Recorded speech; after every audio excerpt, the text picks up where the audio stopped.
day, everybody, and welcome to 20 Minutes on Ice, powered by the Garage Door Sports Network. I'm your host, Ryan, and as always in the co-host position is Nick. We've got a fantastic playoff preview show coming up for you today, so let's get right to our opening face-off. Today on 20 Minutes, we are going to be previewing every Stanley Cup playoff, all 4 of the division series. We're going to tell you what each team needs to do to win those series, and of course, we have to provide you with our predictions. That's the juicy bit of information. But to join me in all of this and provide his predictions and thoughts, he's 16 wins shy of his first ever Stanley Cup championship, Nick McVicker. Nick, how's it going this week? Pretty good, Rye. I mean, it's been a busy week. Lots going on. Last week of my internship, so it's been a little stressful. But it's playoff time, my man. It is playoff time. We've made it. We survived, and all 56 games will be played by every single NHL team. I'm so excited. I mean, it's a little weird here with the whole Canadian division, and for whatever reason, we have to let Vancouver and Calgary play out the string. We know why. We talked about this. It comes down to draft. That's why. Well, I'm not saying they shouldn't play the games, but why the other teams have to wait. And from what I understand from rumors, it's because the TV networks and the streaming deal here in Canada need sole focus on these games. And that's why the Canadian playoffs can't start. Even though the other ones start and we have them on our network. Yeah, that makes sense. Yeah. Okay. It's a whole situation, but it's a whole situation. I mean, obviously a little different this year. Everything has been a little different this year, but I'm excited that the playoffs are finally here. This season, more than any other season in my lifetime, I felt like I just wanted to get the regular season over with. Yeah, I agree. It was at the point where we've seen the same teams play over and over again, that you're kind of just ready to get to the playoffs where they're playing the same team over and over again, so we can get out of playing the same teams over and over again. And playoffs is a whole different beast. And I mean, I'm looking forward to those overtime games. I love the 3, 4, 5 overtime, games when you're up till 2 a.m. and then you got to drag your ass out of bed for 6 a.m. But it was all worth it because that was a great 4 overtime game the night before. That's what I'm looking forward to when the playoffs swing on. It's going to be fun. All right, here is who's playing. We're going to start off in the West. Colorado won the division. They're going to be taking on St. Louis. They just beat out Vegas, who finished second, and will have to take on the Minnesota Wild. And then in the East Division, Pittsburgh won that division, won the tiebreaker. They finished with the same amount of points as Washington. So yeah, they did. Gets to take on the Islanders, and Washington will take on the Boston Bruins. And Ryan, I'll take it from here because you do too, I do too.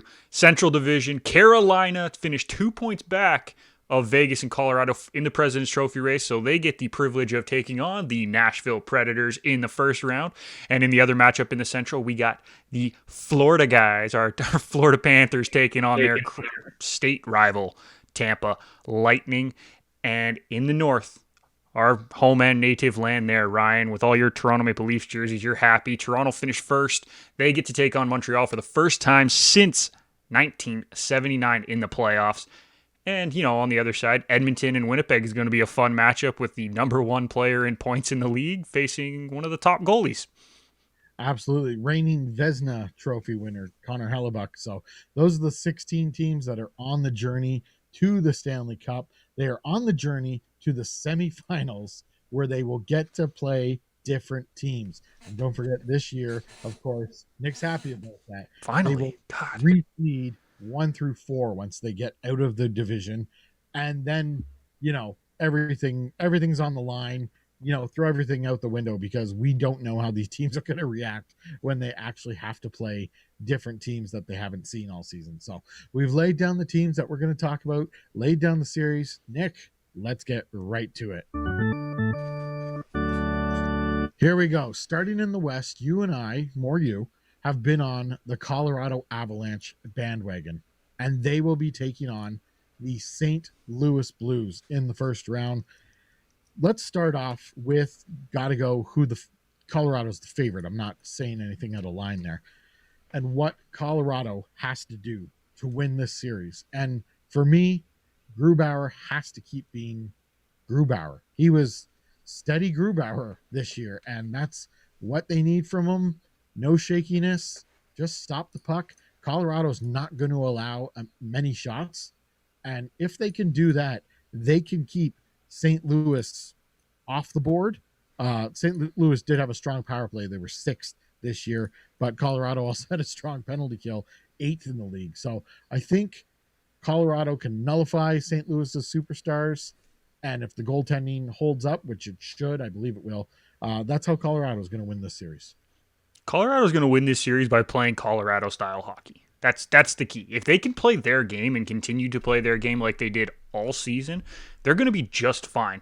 If you just take the playoff teams, Colorado's penalty kill was 7th out of the 16 playoff teams. St. Louis, their power play was 5th, which is great. Don't get me wrong. The problem is that St. Louis's penalty kill was 14th out of the 16, and Colorado's power play was a modest 7th. I'd much rather 7 and 7 than 5th and 14th in those categories. It's not even comparable. When you put the top players of Colorado out on the ice against the top players of St. Louis, they're not even close, Ryan. Not even close. Colorado's power play was 13 for 38 against St. Louis this year. So St. Louis, I'm always more inclined to believe in the penalty kill. But if you can have a power play that's dominant, we're talking getting up into the 40%, and Colorado was 34% against St. Louis this year on the power play. If you can intimidate the other team, and now all of a sudden they have to focus on their game plan plus staying out of the box because they know it's the death nail. That's just an extra piece of leverage that you have against this team. And I think Colorado has the potential in this series to do that to St. Louis. It's not only that. It's not only that, though, Ryan. Like, you look outside of the power play. We're talking a lot about the power play. What about just regular game and how many shots each team gives up? In the meetings this year, Colorado averaged 5 more shots a game than St. Louis. Colorado shots against per game this season was first among playoff teams. And they were second in shots for. I love that about Colorado. They have so much offensive firepower, and yet they keep the shots to a minimum and allow Grubauer just to be steady Grubauer, like I said. Yeah, and you look at even the player stats, right? Colorado had 2 guys with more than 65 points in McKinnon and Rantanen. They add another one in Landeskog with 52. But they also had 15 players with at least 11 points. That's incredible. That is huge numbers. And I know, if you look at St. Louis, they had 16, but their highest point getter was 58. Then they had 54. And then their third highest was 36. Colorado's third highest was 52. Like, it's not even comparable.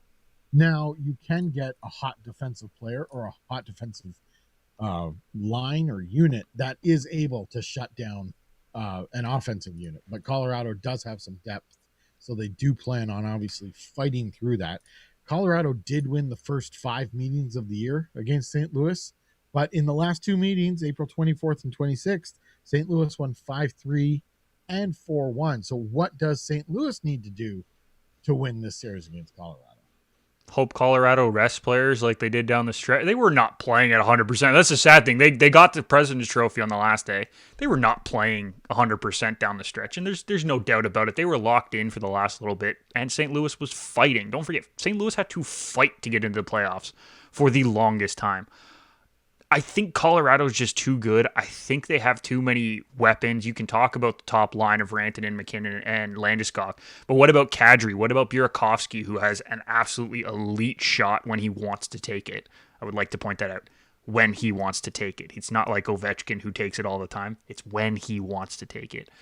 Makar on the back end is lethal. Girard on the back end is dominant on that power play. They have so many weapons that even if you come across one good defensive line that tries to limit how good that top line is, you have so many secondary unit players in Kadri, in Burakovsky, in Donskoy, in Saad, in Nichushkin, who can all score. We've seen this last week. Tyson Jost has been on fire the last week. Even JT Compher has looked really good the last week. There's so many weapons. I can't say that about the Blues, And Colorado has one of the best defenses in the league, so it's going to be very hard for them to try to outwork Colorado in Colorado's defensive end.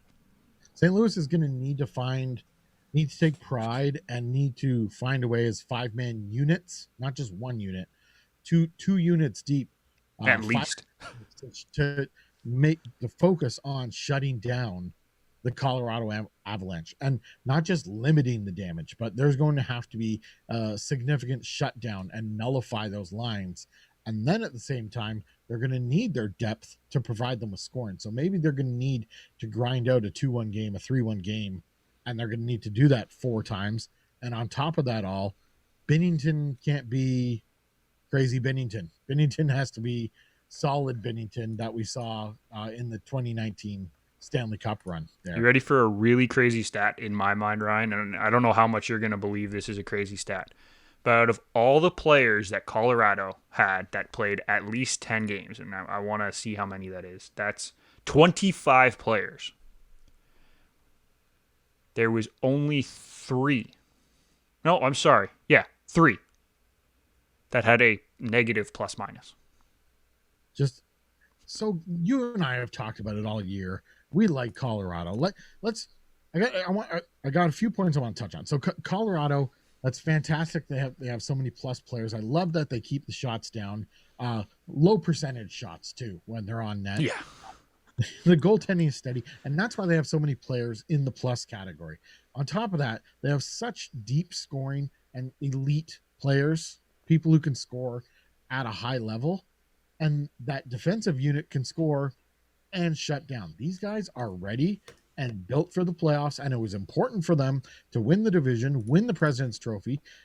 Granted, they won the last 2 games against the Kings, but they were confident enough to throw in their backup goalie for that final game when the President's Trophy was on. And go down 1-0. That's true. And they ended up clubbing LA in both games. So I think we both have Colorado here. I have Colorado in 6. I'm with you. Colorado in 6 is what I'm picking. I don't know why I'm picking 6. I'm probably more confident saying 5, but I'm picking 6 more just to cover my butt as an actual fan of Colorado.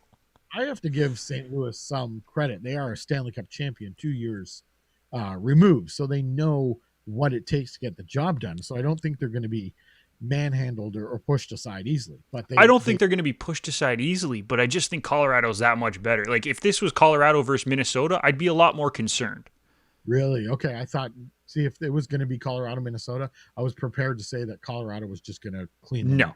Just because of the style that Minnesota plays scares me more. The defensive style of St. Louis doesn't scare me. The only defenseman that scares me on St. Louis is Parayko, because he's so big and I'm worried he's going to hurt somebody. He's the only one. I'm not scared of Krug. I'm not scared of Folk. They just don't worry me. They probably should, but they don't. And the system that they play doesn't scare me. Whereas Minnesota plays such a specific system, and we'll get into it obviously when we're talking Minnesota and Vegas, but I would be more scared of Minnesota as Colorado and as Vegas, by the way, which we'll get into, than I am of playing St. Louis. And before we move on to that Vegas series, just want to get your thoughts here on the Ryan O'Reilly quote and whether or not this is him Love it. manufacturing confidence, or does this become bulletin board material? Here's the quote. We're going to have some fun and we're going to beat them. So is he manufacturing that confidence? Is he just trying to bring the fans along, bring the team along, build them up? Hey, we're playing the President's Trophy winning team here. We have to be ready. We have to have confidence. Or is this something that the Avs can throw up on the bulletin board? It's neither, because you forgot the first part of the quote. Because the first part of the quote, he says, this is a really good team that we're playing. So it's going to be fun. I think we're going to beat them. That's just being a good leader. Like, I don't think Colorado's like, oh yeah, he says they're going to kill us. No, he says we're a really good team. They're going to have fun playing us because we're a good team. He didn't say we think we're going to beat them. He flat out stated. Okay, yes, but he didn't say they're going to kill them. He didn't say they're going to sweep them. He said that they're a very good team. They're the best in the league this year. He said that it's going to be fun. So I'm not worried about it. Like, as Colorado, yeah, you put it on the bulletin board, but it's not like real bulletin board stuff. It's just something, hey, they said this, so maybe we try a little bit harder when he's on the ice to prove that he's wrong. But it's not like it's not like Joe Namath back with the Jets and then Super Bowl one. Oh, we're going to win the whole thing. He was calling out the other team. This is not calling out the other team. All right, so we both have Colorado in 6. We both believe Colorado is going to take this series, and I think we're kind of prepared for whoever comes out of this West Division to go on a long playoff run. Yeah, I think whoever wins the West Division wins the whole thing, personally. Interesting. Very interesting. All right, you ready to move on to the Vegas series? I guess so. That means I can't talk about Colorado anymore. Fine. All right, the Vegas Golden Knights, who were in control of the division for quite a while, they will take on the Minnesota Wild, who I do not understand this year. Minnesota, when they win, they grind wins out, which you need to do in the playoffs. When they lose, they lose. It's a flat out loss. So they managed to go 5-1-2. Minnesota did against Vegas this year. Doing that, they only scored 23 goals and had 24 against them. One regulation loss, and they had one more goal scored against them. I guess Minnesota wins this series by continuing to do Minnesota things, which I don't understand. Just grind out these wins and hope for the best if they want to win this series. And that's what Minnesota has to do. And that's why Minnesota scares the crap out of me. Because they've just bought into a system. And it's like the Islanders last year who made it to the conference final. And like Dallas who got to the Stanley Cup final. They play a system and they all bought into it. And it's scary as hell because you don't want to come across a team that's playing in a system because they all agree. If it's not a true system, like I'm talking like a true defensive system where everyone's bought in, there's holes in it usually. We've seen it with the Leafs. We've seen it with Edmonton, right? Unless everyone is buying into the defensive style, it's not going to happen. These guys have bought in, and they're playing in front of two goalies who no one expected to be successful in Talbot and Kakkonen. To be fair, most people didn't even know who Kakkonen was before the season. Who are they going with? Have they announced? I'm pretty sure Talbot's starting. That's what I would think. I don't know. I cannot confirm that, but I would assume Talbot starts, and that's not a bad thing. Because you have Kakkonen, who's right there, ready to go in case Talbot struggles. They've bought in, though. And it scares the crap out of me. And the fact that they beat Vegas 5 times this year and only lost in regulation once, which, by the way, means that they got blown out in that one game, which is why their goal differential is -1, despite the fact that they have more wins. Yeah. I'm terrified if I'm Vegas, if the game is at all close. How about terrified. Since April 1st, so now we're getting later in the season here where the games get harder. Minnesota's 3-1 against Vegas. That's the one regulation lost. But you might think, oh, they may have accumulated those wins at the beginning of the season. Everyone was just warming up. No, when it got serious, when Vegas was battling for the division title, for the President's Trophy, Minnesota was able to take 3 or 4 from them. So Minnesota certainly has a chance here. This is not a cakewalk. This is not dismiss Minnesota time. I still don't know how they do it. It's not just these stats that they have where, like we mentioned, they're -1 in goal differential against Vegas, yet have won 5 of 8 matchups. This isn't exclusive to them playing Vegas. This has happened all year when we've done our 3 hot, 3 not, and you're like, oh, Minnesota's on my not hot list, and then 2 weeks later they're on the hot list. Like, I don't know how they're doing this, but you mentioned they have bought in. So it appears when they succeed, full buy-in, shut it down, they get it done. And when they don't succeed, everyone wasn't buying in that day. You want to know what it is? And I was looking at the stats because I was genuinely curious which team had the better matchup with Minnesota if it was coming down to it. Ready for these stats, Ryan? So we've talked about their record against Vegas and the goal differential and all that. St. Louis has the best record against Minnesota this year. They have 6 wins, 1 regulation loss, and 1 overtime loss. 35 goals for and 19 against in those games against Minnesota. Colorado was second with 5 wins, 2 regulation losses, and 1 overtime loss. 31 goals for, 25 against. Every other team outside of the 3 playoff teams, Minnesota has dominated in goal differential. They're +4 against the Kings. They were +10 against the Sharks. They were +10 against the Ducks, and +20 against Arizona. They lost a combined. Are you ready for this? Against those 4 other teams, they lost a combined 7 games against the non-playoff teams. But against the non-playoff teams, you add in Vegas, they lost 10 games between 5 franchises, which means that's 8 times 5. That would put them at 40 games. They lost 10. They lost 25%. That's it. They won 75% of their games against every team that wasn't named St. Louis or Colorado. You think they're happy Vegas fell to 2? They're ready. That's the thing. They should have so much confidence, Minnesota. That they're playing their system. Everyone on that team should feel great going in. They should have all the confidence in the world that they can get this done. Vegas also should have a ton of confidence because they finished second in the league. They ended up second in the division. They finished second in the league, tied for first. Exactly. So, yeah, they lost on the tiebreaker. So they had the most points, and they tied with Colorado for most points in the league. They have 2 outstanding goalies. They had the top penalty kill. That's a huge stat for me. They had the top penalty kill in the league this year. But against Minnesota, they killed off 14 of 18, and that, I believe, gives them, doing quick math here, 77.8% on the PK against Minnesota, which is lower, much lower than the league average. Yet this is still the number 1 penalty killing team. So for me, for Vegas to win this series, they have great defense, lots of depth on defense. So they're going to prevent, they're going to need to prevent a lot of the scoring chances and opportunities from Minnesota. And then when they turn the puck down to go the other way, their depth in scoring is going to have to take over because Minnesota might have the talent to shut down 1.5 of Vegas's offensive units. After that is where Vegas is going to have to win this series. To build on the special teams point, though, Minnesota was 15th out of the 16 playoff teams in power play percentage. 15th.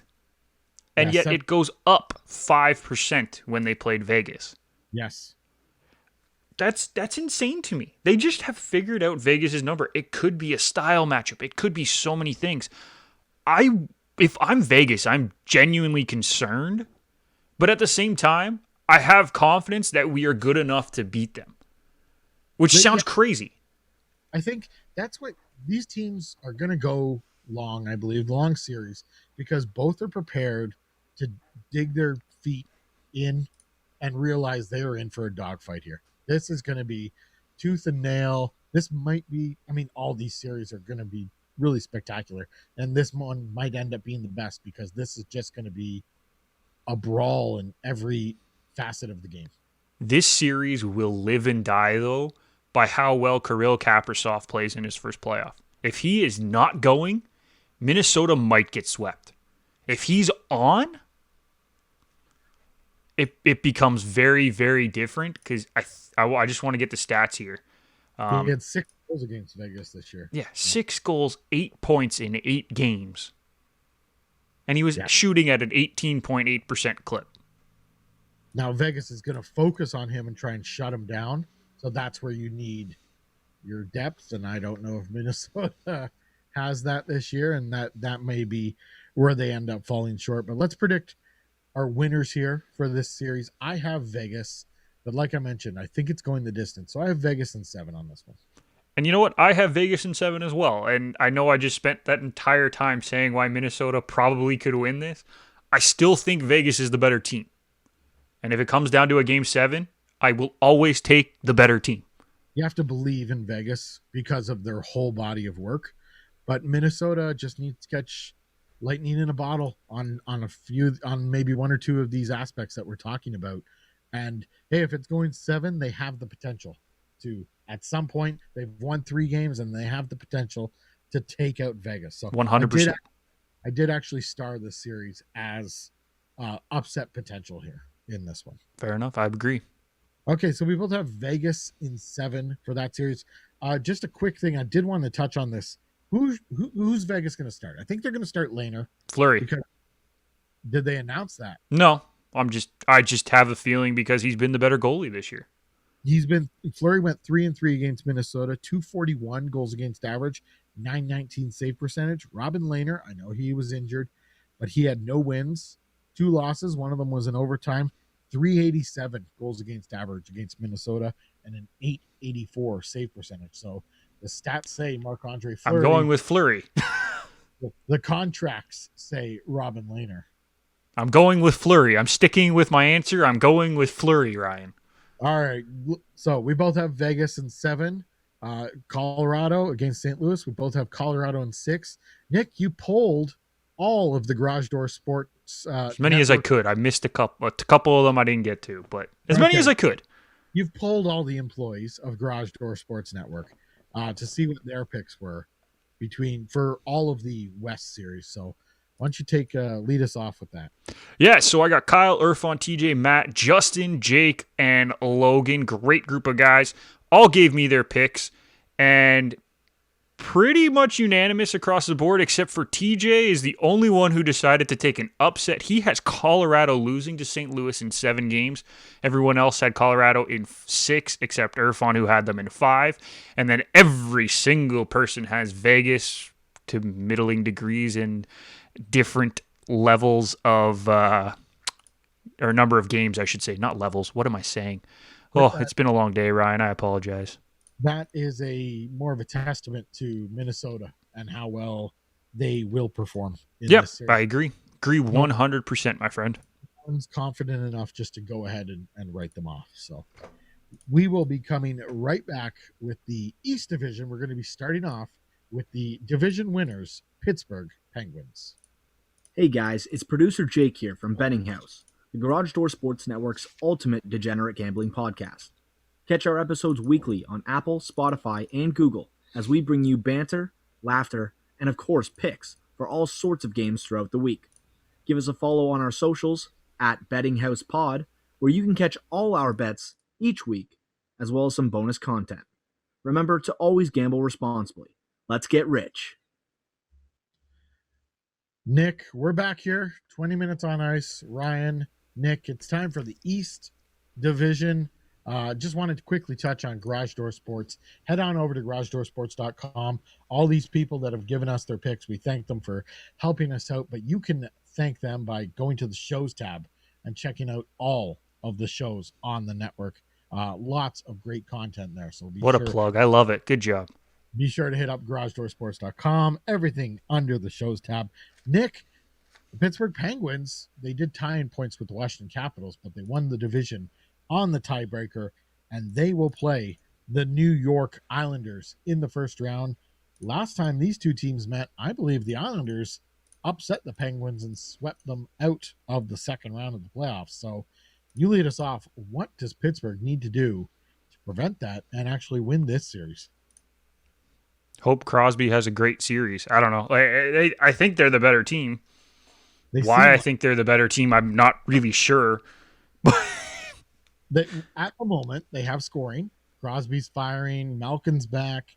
They have Gensel going. Kapanen's going. So they got players going. Their defense is okay. They got Brian Rust and Jared McCann going. So they have some depth.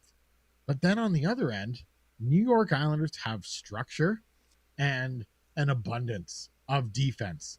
And they'll just take the Pittsburgh Penguins and crush them into a tiny compact cube. Bore them to death. And dispose of them. And it doesn't matter if it's 4 games, 6 games, 7 games, whatever. They're proud of the work they do. So that would scare the hell out of me playing the New York Islanders. But if I'm the Pittsburgh Penguins, I think you got to try and fight through that, and you got to win this series with your offensive power. Like you mentioned, Crosby, we mentioned Malkin, and all those guys. They got to try and put the puck in the net and play that game. Yeah, and the problem is that the two teams that the Islanders could have played in this first round in Washington or Pittsburgh are the two teams that have utterly and completely dominated the New York Islanders all season. Pittsburgh is 6-2 against the Islanders this year, outscoring them 25-19. And the power play and penalty kill numbers are ugly. To be fair, they're ugly for both teams, but still, they're ugly, ugly, ugly, ugly, ugly. I do. That you have there, Nick, because I'm looking at this, and the Islanders went 7 for 20 on the power play Sorry, the against. penalty kill numbers are ugly, is what I Yeah, meant for penalty kill. both teams. To me, that's an open door for Pittsburgh. There's a chance to take this series over with your offense if the penalty kill numbers are trash. Just quickly on those numbers, the Islanders went 7 for 20 on the power play against the Penguins. Penguins went 5 for 20 on the power play against the Islanders. Overall, Pittsburgh was 4th in the league on the power play. The Islanders were 21st on the power play.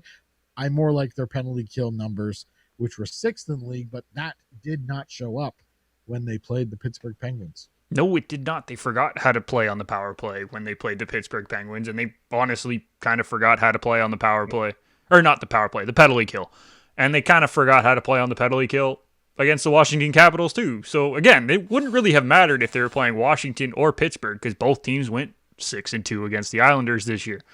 Yeah. If I'm the Islanders, I'm just scared because it looks like Pittsburgh is sort of getting healthy. Like, Malkin's been hurt most of the year, but he's kind of back in it.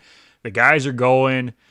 Jari's been playing pretty well recently. DeSmith was even playing pretty well recently if they throw him in for a game. Like, the confidence level in Pittsburgh is high. So, as an Islander, I would be very concerned. I liked the Islanders at the beginning of the season. They looked like that team that went to the semifinals.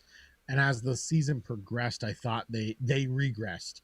And I'm not looking at them as the same defensive team structure juggernaut that they showed last year. Now maybe they can turn the switch when they get to the playoffs, but just to back that up, at the beginning of the season, so heading up to February 28th against Pittsburgh, the Islanders went 2-2-1, scoring 15, having 17 against them, so it's a -2 goal differential, but the numbers were there. But after February 28th, they were 2 regulation losses against Pittsburgh, only scoring 4 and having 2 against them. So as the games got harder moving down the season, the Islanders weren't performing at the same defensive level that they were at the beginning of the season. So this all shows to me, like I mentioned, Pittsburgh can win this series with their offense. I don't think the Islanders are on their A game. And if the Islanders want to win, they got to flip that switch, and they're going to win some games 1-0, 2-1. They need to grind down the Penguins and do it just like they did last year with their defensive game. Yep, that's about it. If the Islanders are going to win, Varlamov's going to have to stand on his head, and they're going to have to win games 1-0 or 2-1 and just absolutely frustrate the hell out of the Pittsburgh Penguins, because I just think Pittsburgh is the better team. Now, because the Islanders are the Islanders, and I love a team structure, I am taking Pittsburgh in 7 here because I think the Islanders, playoff hockey just suits that grind down, wear it down, win 1-0 style. So I like Pittsburgh in 7 in this series. Who you got, Nick? I got Pittsburgh in 6, and I have the Islanders winning game 3 and game 5. Ooh, you broke it down game by game, what you're thinking. I can see the Islanders kind of taking game 1. And it's a kick in the jaw of Pittsburgh, and it wakes them up, and they realize, oh, we're in playoff. Yeah, but you have them winning another game, so I only have 2. I had to put them in spots that I thought Pittsburgh would get out to a nice 2-0 lead at home. They go to Long Island and think that they're top of the world. Then the Islanders knock them right back down. Pittsburgh picks up a big win, goes home, and all right, we're gonna clinch. The Islanders knock them down one more time and wake them back up and be like, all right, go to the island, see what you can do there. And that's when they close it out. All right, let's go to the next series here in the East. And we have the Washington Capitals, who had the same amount of points as the Pittsburgh Penguins, taking on the Boston Bruins, who are 4 points back. Washington is the quote-unquote favorite here in this series. Are they?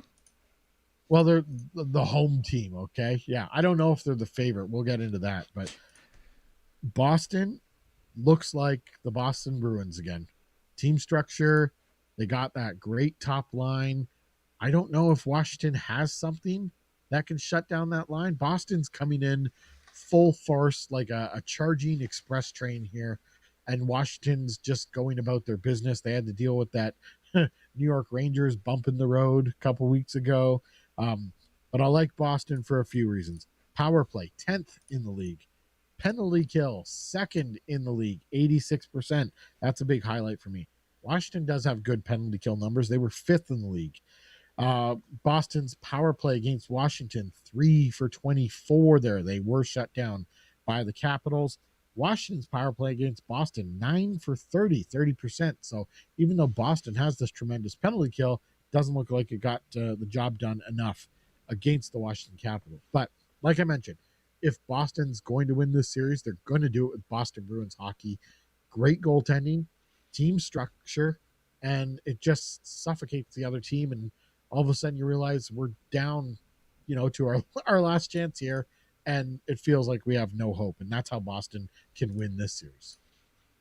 This series is going to come down to one thing and one thing only, Ryan. Are you ready for this? Hit me. Goaltending. Really? Okay. If Tuukka Rask can be Tuukka Rask, Boston wins this series. And he's well rested. If Tuukka Rask is anything but the Tuukka Rask they need him to be, Boston will lose this series. I think that's how close these two teams are. I really do think it's going to come down to 1 or 2 goals throughout the whole series. I could honestly say that by the end of this, whatever team wins will have a goal differential of +1. I could sort of see that, but I don't have the same optimism for Washington going into the series. I feel like their system benefits the team. I'm not saying that they're a great defensive team. Don't get me wrong. I'm not even pretending that that's the case. I just think that their system works so well with their team, and they play against Boston very, very well. I mean, they won 4 games and they lost 2 in overtime. That's good numbers. I like those. Or sorry, that was Boston. Other way around. My apologies. My apologies. They won 4 games. I still would be concerned. Boston didn't lose to Washington in regulation in their first 5 meetings of the season. They went 1-2 since. But Boston can play Washington well, and I know Washington has... So they lost 3 games in extra time? 3 games in overtime? Boston? No. Did they? No. Boston only lost 2 games against Washington. They lost 4 games this year against Washington. Then I have the wrong stats in front of me. Good start there. Good stuff there. But I still like Boston. I feel like even though Washington has the home ice advantage here going into this series, Boston should be the favorite. Boston's been playing on top of the world for the past, can I say month and a bit here. They're playing, and they didn't look like it at the beginning of the season. They looked like the team who went into the playoff bubble last year and crapped the bed. But as the season's gone along here, they've picked up the pieces. It seems like they don't miss Krug and Chara. They've just, Chara, they weren't going to miss, let's be honest. Yeah, and that'll be interesting, watching Chara play his former team and how motivated he can be and how effective he can be. Washington, on the other hand, you mentioned the goaltending. They'll probably go with Vanacek in net, rookie goaltender. They're both rookie goaltenders, technically. Yeah, I know that. So we'll see. I believe Samsonov's the other guy. I believe he has some playoff experience with Hershey of significance there. So, but I think he got a couple games last year in the playoffs, didn't he? Probably because of injury. That seems about right. So, I mean, Washington, you need Ovechkin to be all world. You need Tom Wilson out there getting the Bruins off their game. You need Vanacek to not be looking Vanacek. Sorry. I'm like Don Cherry over here where I don't care. At least you were close. You need Vanacek to look like not a rookie goaltender in there. So Washington needs a lot more to go right, I feel, than Boston does to win this series. Really? So if Rask isn't playing like Rask, you think that's not concerning to Boston? I think Boston can cover that up with their team play. I would not be overly worried about it. I'm not saying it would be easy, but I think Boston can overcome that. All right. I just don't know. Like, I would much rather have to go from Vanacek to Samsonov than from Rask to Swayman, Vladar. Yeah. Halak's injured, right? Halak's there, but I don't know if isn't he hurt? He hasn't been playing. I don't know if Vladar is going to see a single second. Not a chip. I'm just saying. I was using that. I was just using him as a name.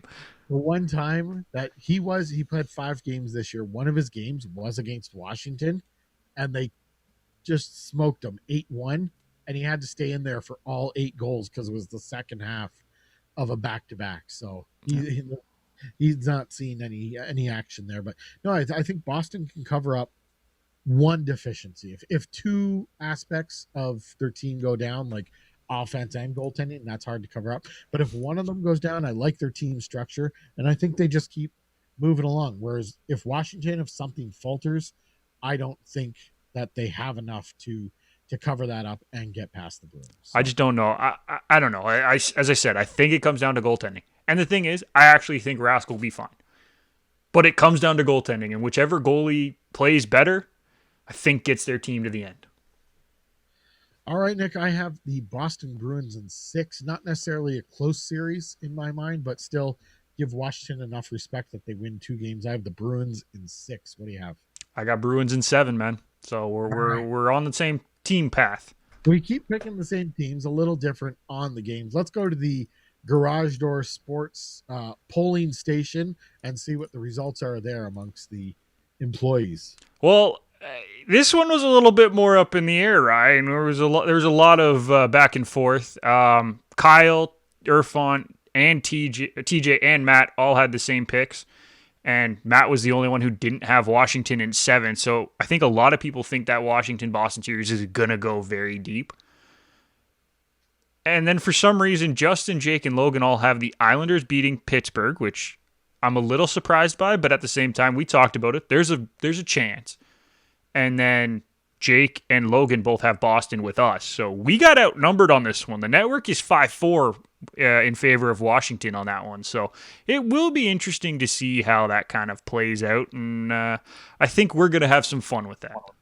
Very interesting to see all the varied responses there in the East Division. And it'll be interesting to see how that plays out for the team that comes out of the division.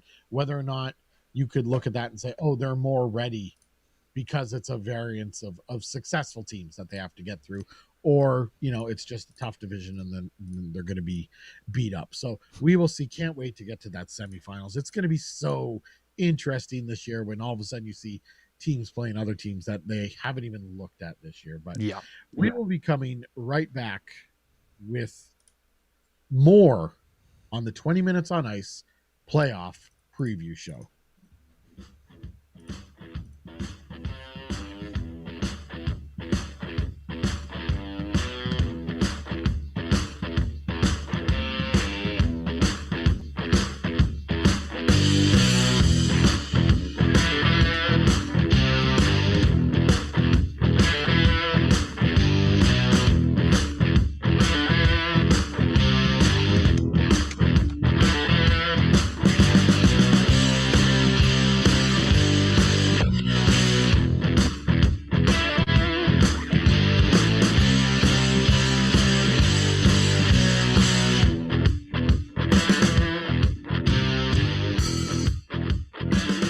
We're back.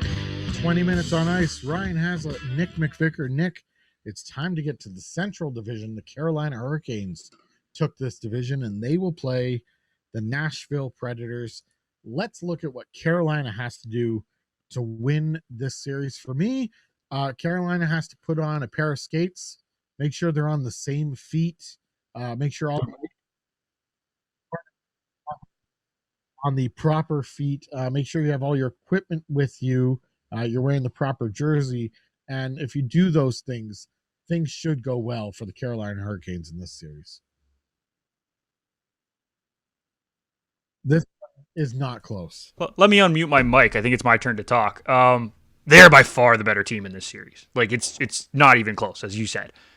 If Aho, Trocheck, and Svechnikov show up in any facet, Nashville's doomed. I feel so bad saying that before going into a series, but I just don't see how Nashville's offense can compete. Their leading point getter was a defenseman named Roman Josi. And then they have Philip Forsberg. They're the only 2 players who had 30 points, Ryan. You can't win. Early in the season, they looked like they were going to miss the playoffs, and it was time to blow it up there. And darn Chicago blew it. Yeah, Chicago dropped off. Nashville made a push here at the end, and now they're in. And the reward for getting in here is that they get to play the Carolina Hurricanes. Nashville did win 2 games against the Hurricanes this year, I believe. They were on May 8th and May 10th, so Carolina had already clinched first place here in the Central. Didn't really mean much to Carolina. No. So Nashville took advantage in those games and won 3-1 and 5-0. You can essentially throw those away when you're looking at the head-to-head stats. Before that, Carolina was 6-0 against Nashville. One of them was an overtime win, and they outscored Nashville 23-9. I do not see a way here where Nashville wins a game or is competitive in this series, and Carolina is going to steamroll them. The only way Nashville wins some games and is competitive in this series is if UC Saros turns into Pekka Rinne for the last time Nashville made a deep playoff run, where he literally stood on his head and was by far the Conn Smythe favorite had they won. I can see what you're saying there, because they'll win a game. They'll win a couple games because of that. I'm not saying they should win the series, but that's the only way this series is close, is if they win a couple games because Saros stands on his head. Yeah, I don't even know if that gets them to the end of the road with 4 wins. Saros was 1-2 against the Hurricanes, 273 average, 917 save percentage in 4 starts. Rinne was 1-3-1 in 4 starts. He did have some relief time. 269 goals against average, 906. So decent numbers, not elite numbers, decent numbers for the Nashville goaltenders against Carolina. But Carolina seems to have it all this year. They have really solid goaltending. They almost have 3 goalies they could throw in, and just they're okay with them. They have incredible depth on defense, and then they have Sebastian Aho. They have Svechnikov. They're just better than Nashville in all departments of the game here. Yeah, Ryan, listen, let's really break this down. Throughout the season, the Carolina Hurricanes have had 3 goalies play. The highest goals against average for the 3 of them was James Reimer. Yes, Leaf fans, James Reimer, with a 266 goals against average throughout the season. In games against Nashville, his goals against average goes down to 167. Yeah. Nashville's in deep here, and it's not looking good. Carolina also overall had the best special teams in the league. I'm not just talking against Nashville. In the league, they're 25.6% for second place in the league on the power play, and 85.2% that puts them third in the league on penalty kill. All the the boat's tipped here in Carolina's favor. I was trying to dig deep and trying to find something for Nashville. I couldn't find anything that would help them here. I got you, Ryan. You ready? First, I'm going to rip on them because Carolina's power play against Nashville goes up to 34.6%, and their penalty kill goes up to 88.9% against Nashville. That doesn't bode well. No, Nashville's not doing well here. I have Carolina in 4. I was going to say the only stat that Carolina has is that that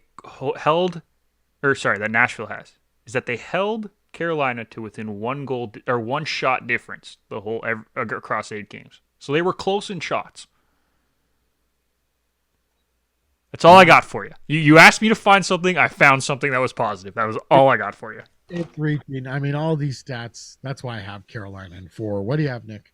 I have Carolina in 5 because I'll give Nashville enough credit to say they might win 1 game across the first 4. Maybe in game 3 at home, like you get that home crowd behind you. I know it's not a full crowd, but they have a crowd. And those crowds are going to be huge for the U.S. teams, and they're going to make as much noise and be as wild as they can because everyone's just thankful to be in the arena and seeing some playoff hockey. Yeah, so who knows? Maybe they win a game at home just because why not, right? Like they are going to have the largest crowd, I believe. They're up there. I don't know if they have the largest, but they're up there for sure. I think I saw something on Twitter. They're going to be around 12,000. Yeah, I know they're up there. I just don't know. I can't remember who was number 1, so I don't want to say that they were there. They were up there. I know that. St. Louis was pretty close. They're going to be about 9,000 as well. Yeah. So, they'll get those buildings as loud as they can and do what they can there to make a playoff atmosphere. And that'll be fun. sticking with the Central Division, this one is going to be a vicious, vicious series. These guys are going to try and win the series and take some blood with them on to the next round. We have the Florida Panthers, second place in the division, taking on their state rival, the Tampa Bay Lightning, the defending Stanley Cup champions. Nick, how does Florida win this series against the Cup champs? Well, play them like they did all year. They Yeah, won the season series against Right. Tampa, and pretty comfortably too. Like it was like obviously there was close games, but Florida won 5 games. Out of the 3 losses, one of them was an overtime or shootout loss. They outscored them 34 to 21 or 31 to 24. Sorry. I apologize. I corrected myself. And they had an 82.8% penalty kill against them. Yeah, and I'd call that a win. Yeah, Florida down the stretch against Tampa Bay. So this is 4 games since April 15th. This is when the two teams are battling for positioning.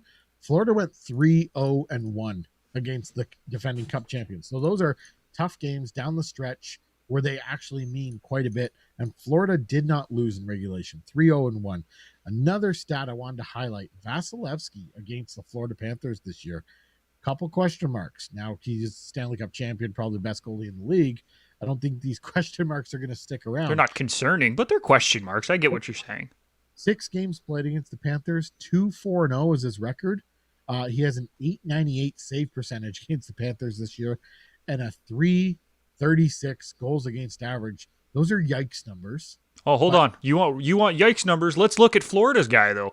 Bobrovsky against Tampa, 5 games, 3 wins, 2 losses, 879 save percentage, and a 323 goals against average. So is this a high-scoring series, or I have more confidence in Vasilevsky all of a sudden showing up and being a Stanley Cup winning goaltender? Well, yeah, I would hope you have more confidence. If not, you and me would have to have a serious talk, Ryan. But this is going to be such a, just a kick his ass series. For Florida to win, it's the guys we've been talking about all year in the Barks and Hubie watch. Jonathan Huberdeau, Alexander Barkov, and they are going to need to find a way to not just put up 1 point a night, but they are going to need to find a way to put up multi-points and drag their team into it with them. Yeah, I think this series really does come down to the top 2 players on each team. Top 2 forwards on each team. I won't say top 2 players.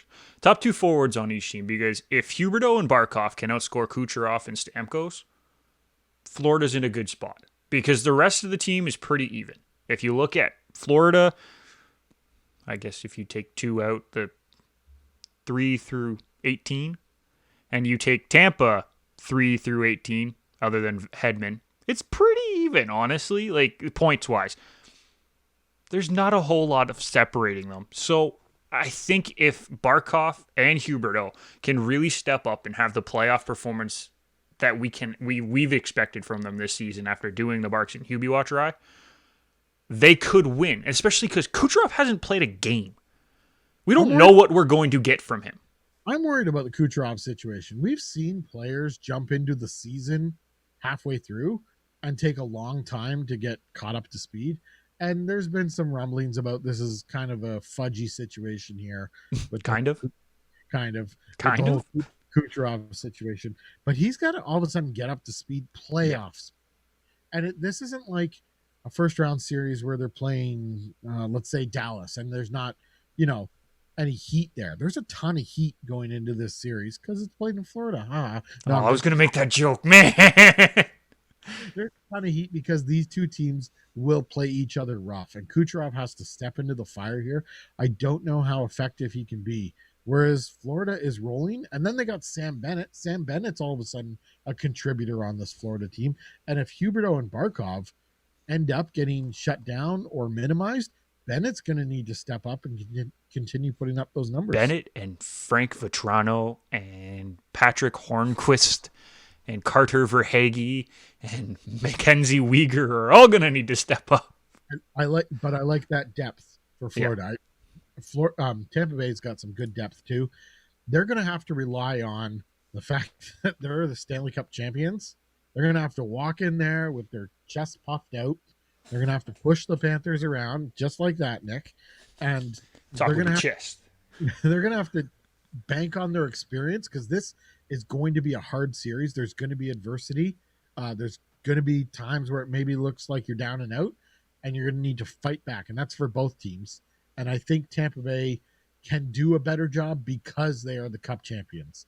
And if it gets down to that final seventh game, which I think it will, that's where Tampa Bay can overcome the Panthers because they won it all last year and they've been working towards this for how many years with this core. They have the experience and they know what they need to do to get it done. Yeah.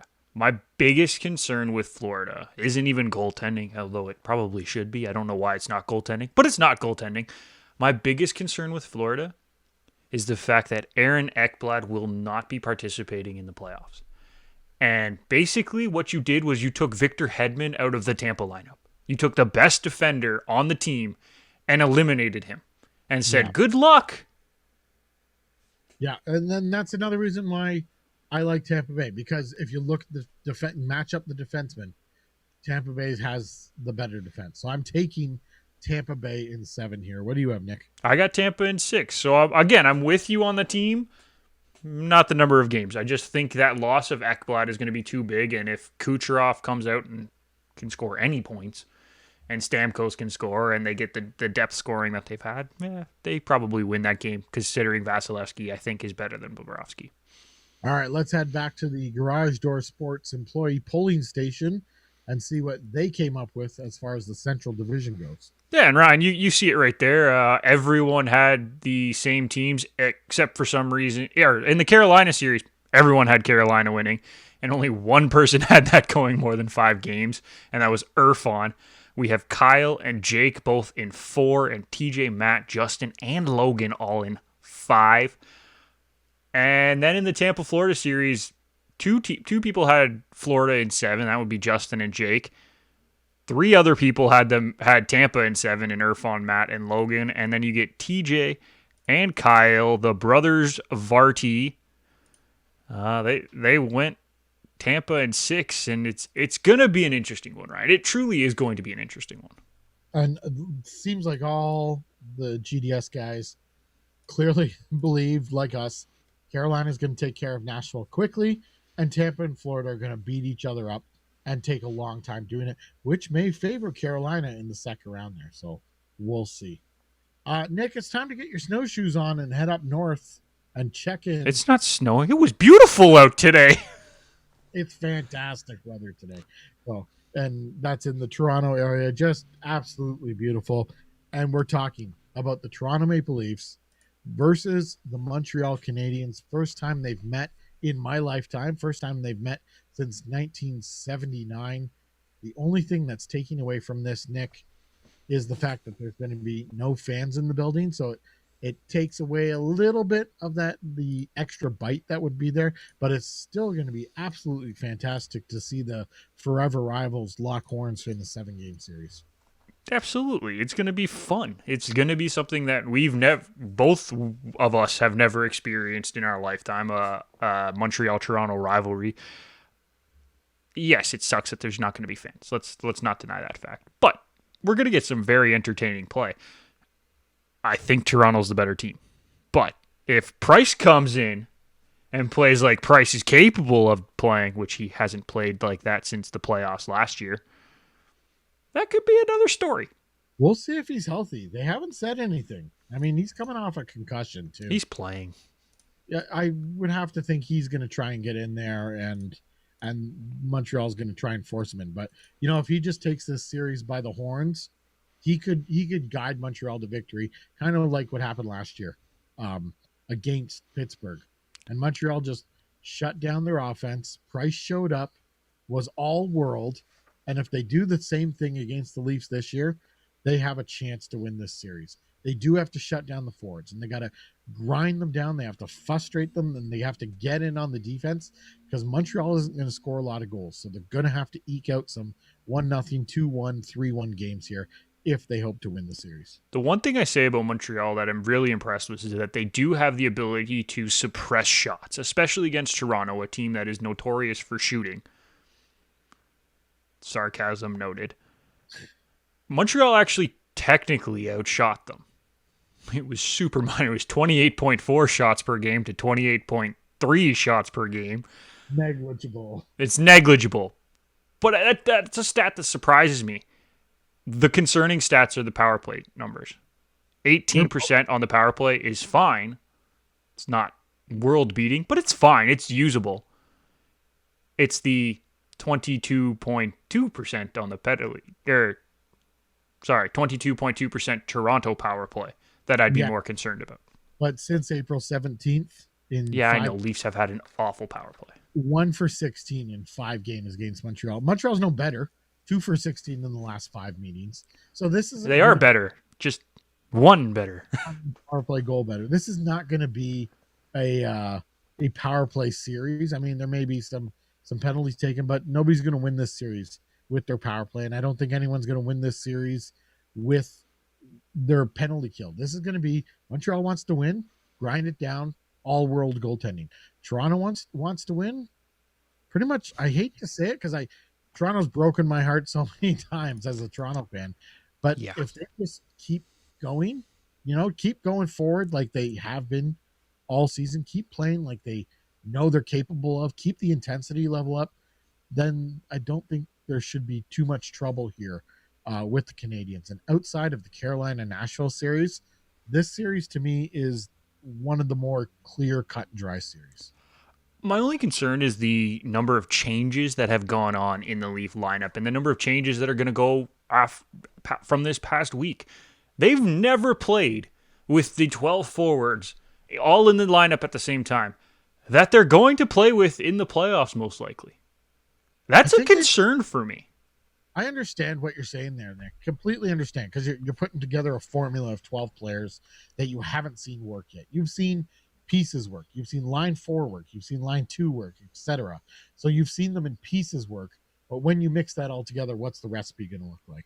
Yeah, and I'm not like super concerned. Like, this isn't something that's going to keep me up at night as a Leaf fan. But there is a little bit of a concern there, and it comes down to the fact that we just don't know what we're going to get from all 12 players. We don't know which 6 defensemen are going to start every game. Heck, we don't even know who's starting in net yet. Like, we don't. We have no idea. Let's get into that, okay? Because to be fair, hold on. I want to also add this point. We also don't know who's starting in net for Montreal yet. This is the crease throwaway that we have been waiting for in the playoffs. We have no clue. We'll get into the goalie discussion. Let me throw out some stats there. Carey Price against Toronto this year in 4 games, 1-2-1, 348 goals against average, 868 save percentage. Those aren't all world, but at the same time, you can throw those out the window because Carey Price can show up and all of a sudden be all world against the Leafs. Jack Campbell, 6 games against the Canadians this year, 4-1-1, 13 goals against. So that's a 216 average, 918 save percentage. Freddie Anderson got 4 games, 3 wins, 273 goals against average, 912 save percentage. Nick, there's with no question in my mind, the Leafs should be going with Jack Campbell. There's also not a lot of confidence that they will go with Jack Campbell. I think, and this is me, I talked to my dad about this ironically because he asked me the question, who starts in game 1? I think they give Freddie game 1. I think they will too. And the reason is because, well, I mean, it's the contract. But if they think that Freddie is the goalie to get them to the cup, right? Which is what they've been saying since they brought him in. They said he's the one who will most likely get us to a cup or take us on a deep playoff run. If you think that's the case and you're not 100% sold Jack Campbell can do it, you have to give Freddie game 1 to see how healthy he really is. I'm not saying it's the right decision, by the way. This is just why it will probably happen. But the leash needs to be short. Yeah. If you're going to play that way, the leash is short. I'm not buying it. I can totally see where you're coming from, and I can see the Leafs thinking that way too. Like, Freddie's their guy, get him in there. But Jack Campbell, to me, has proven that he's ready to go as a number 1 contender or as a number 1 goalie. He's proven me to the point where he has to prove that he's lost it to have it taken away from him. And that's how good he's been for me this year. And it's a good team. You don't have the option to get behind in this series, especially if Carey Price is going to play all world. So I don't think you can risk Freddie Anderson, notorious slow starter. He's coming back after 2 months off, and just throw him in there. I would be very scared about that, and I want them to go with Jack Campbell. I would actually be angry as a Leaf fan if Freddie Anderson starts game one, and I'm not confident that that's going to happen. I agree Campbell should be in net, Ryan. That wasn't the point of what I was saying. No, I'm just trying to rationalize because I'm trying to think like a GM. You have to think like a GM and a coach in this situation. If you think he is the guy who can get you to the Cup final, and that's what they've been touting and that's what they've been saying, you got to give him game one. But he's got a short leash. I would almost start Jake Allen against the Leafs if I'm Montreal on the other side. Can we talk about this as well? This is something that we haven't got into. Jake Allen won 2 games against the Leafs this year, had a 266 goals against average, and a 907 save percentage against one of the highest scoring teams in the NHL. And he won't even get a sniff. Yeah, well, if Carey Price is... Yeah, you're right. He won't get Campbell, Allen has been the better goalie in Montreal all year. Yeah. All year. That is absolutely true. And so... I mean, that'll benefit the Leafs. If Carey Price comes back and is not 100% and is not ready to go, that's obviously going to benefit the Leafs. And you're right. If Carey Price isn't 100%, I think Jake Allen is the guy you got to go with. And again, we've talked about it. Not confident that they will do that. I think they'll push Price. They're holding on to everything. That Price is their guy, and Price is going to get them through this. And that's why they pay him so much money. And that's the problem, is that it's going to come down to money. And Price has bullied the Vancouver Canucks. And that's why his stats aren't as bad. He's bullied them. Yeah. But he has a 317 goals against average against Ottawa with an 880 save percentage. That's not good enough. That is not good enough against a team that had no shot at making the playoffs. As resilient as Ottawa was. I will give Ottawa credit. They were very resilient this year. They played a great style. They're building for the future. Good for them. But if you're a playoff team, that is not a good enough stat for your goaltender. Whereas Jake Allen had a 924 save percentage against Ottawa with a 246 goals against. I would be more confident with Allen behind me if I'm the Montreal Canadiens players than Price right now. Right now. I can understand where that's coming from. Nick, I have Toronto in 5 in this series. I think Toronto just has to keep going forward, bring some playoff intensity, hopefully start Jack Campbell, and everything should be fine in this series. For me, Montreal has to overachieve on too much to win this series. So that's why I have Toronto in 5. I have Toronto in 6 because I'm smart enough to know it's Toronto and they're going to do something stupid in a couple games and lose them. So I said 6, hoping for 5, maybe 4, thinking 6 because they're Toronto. That's all I got for you, Ryan. As a Toronto fan, there's this built-in fear. I know this is... No, it's not built in. It's built because. You're born into it, but I know this Toronto team is a very good team. They finished 4th or 5th in the league, whatever it was. 5th. They have a lot of great pieces. They can make a run, but they've just disappointed us so many times. I'm 38 years old. They've just disappointed me so many times that I find it hard to believe that they can go the distance here, or to believe that it can happen to this team. It seems like they're not eligible almost to climb the mountain and achieve the most success. This is a team that finished 6th in goals for and 6th in goals against this season. That is fantastic. That's like, and yet we're still saying they're going to lose 2 games to or they might lose 2 games to Montreal. It's the built-in fear. We're just awful. Let's finish up the North. Let's finish up our playoff preview. We have the Edmonton Oilers, Connor McDavid and the Edmonton Oilers taking on the Winnipeg Jets. This is actually going to be a really fun series. I think this is going to be a fun series to watch. It's going to be fun to see what Connor McDavid can do in the playoffs and whether or not the Winnipeg Jets can shut him down. And if Connor Hellebuck can shut down McDavid, maybe McDavid gets a ton of chances. But Hellebuck shows up as all world and shows us why he won the Vezina Trophy last year. Yeah, that's pretty much the matchup. You nailed it right there. I think that's it right there, Ryan. I don't think we need to say anything else, honestly. Well, the Oilers have won the last 6 meetings head-to-head with Winnipeg, dating back to Feb 17th, outscoring the Jets 21-7 over that time. So, I mean, that's since mid-February. Winnipeg's been on a downward spiral here. Yeah, they forgot how to play hockey. And the last, month or 3 weeks of the season? They are crawling. It's not been good, and that scares me for them heading into the playoffs, especially they're coming in on a negative note, and they got to face Connor McDavid, who put up 20 points in 3 games or something ridiculous. Yeah, like that. You ruined my 7th place in fantasy. I did. I beat you in the 7th place game.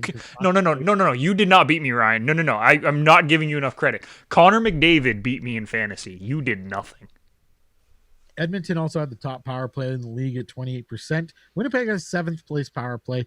And surprisingly, Edmonton had a better penalty kill, 10th in the league. Winnipeg was middle of the pack, 15th in the league. So there's a lot of reasons here to like Edmonton. Scoring is one of them. And scoring usually isn't the key factor in the playoffs. It's how well you can play defense. It looks like the Oilers are a little better versus previous Oilers teams on defense this year. But the Jets, they would have to flip a switch here and be able to shut down McDavid, Draisaitl, Nuge, Darnell Nurse. I mean, there's more reasons to believe Edmonton can win here. Yeah, 100%. And the biggest concern is Winnipeg going to be able to shut down the top line? If Winnipeg shuts down the top line of Edmonton, red flags go off immediately on the Oilers bench. Like, what are we going to do? Because they got nothing after that. They got nothing. We need some help here. You're supposed to do everything. Well, they got nothing behind Connor McDavid and Leon Draisaitl. Well, I mentioned Nugent Hopkins. He would have to. Well, he's on that line. He's not on the top line right now. He's been playing with McDavid for part of the last little bit. I think they might split him up. I think realistically they put Draisaitl on line 2 and put Nuge up on line 1. And that would be also, if you're going to break down that Winnipeg defense, split up McDavid and Draisaitl until you're losing, and then you got to put them back together. But that's the problem. Then Draisaitl will literally have nobody. Nobody.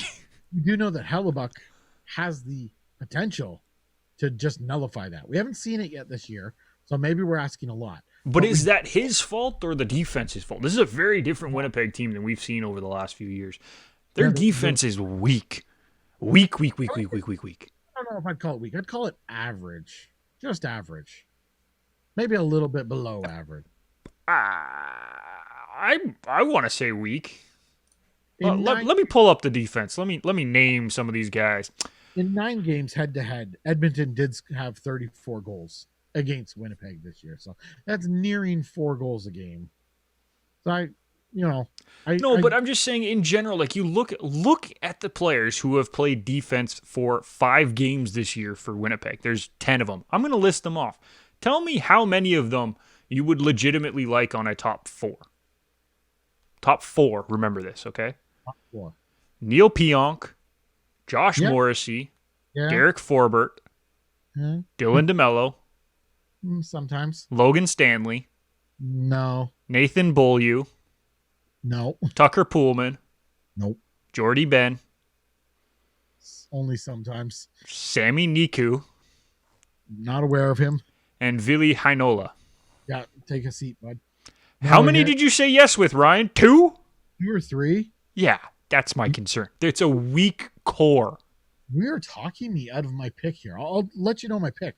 It's Edmonton in 6, and I've put it into the system. You can't take it out of the system. No, you can't. I have it written down. It's on paper. Now I feel like Edmonton has the potential to sweep this series or take it in 5. But I mean, I got to stick with Edmonton in 6. But I'm no longer confident in my pick here. You're welcome. Well done. Who's your pick here? I have Edmonton in 7. And did we talk you out of that? No. Do you want to know why? Because Winnipeg has Hellebuck. Yeah. If anyone is going to win this series for Winnipeg, it's going to be Hellebuck, which means he's going to win a couple games. I don't know which games. I'm not as confident as my first pick, where I gave the exact games that was going to be won. I'm fairly confident, or in the Pittsburgh pick. I'm fairly confident Winnipeg will win 3 games. And then it'll go to a game 7, and Connor McDavid will pull some magic out of his butt and put 7 points up. And it's extremely possible. You are not talking crazy when you say that. It's not ridiculous. It can happen. He will have 10 points the other 6 games, which is still great. Let's point that out. He'll probably have 2 goals the first game, no points one game, a goal and an assist. Like, just ridiculous. And then game 7 will come. He'll put up 7. Just because he was bored. Because he's McDavid. All right, Nick, let's head out for the final time to the Garage Door Sports employee polling booth and see what they said about the North Division and their picks. And there it is right there, Ryan. You can look at it yourself. And, I mean, everyone was on Toronto. Now, is this biased because we're all from Toronto? Maybe. Who knows? I can't tell you whether or not. Whenever Toronto's in a series, I try and just take that out. And I'm maybe even more harsh on the Leafs when I'm trying to pick a series. But I'm saying, in general, all 9 of us are Toronto-based people. I feel like there might be some bias here. None of us going to 7 games. But yeah, I can see that. Hey. The very interesting thing as I look at this board here is of the 7 people that put in their picks, only 2 took Edmonton in that series.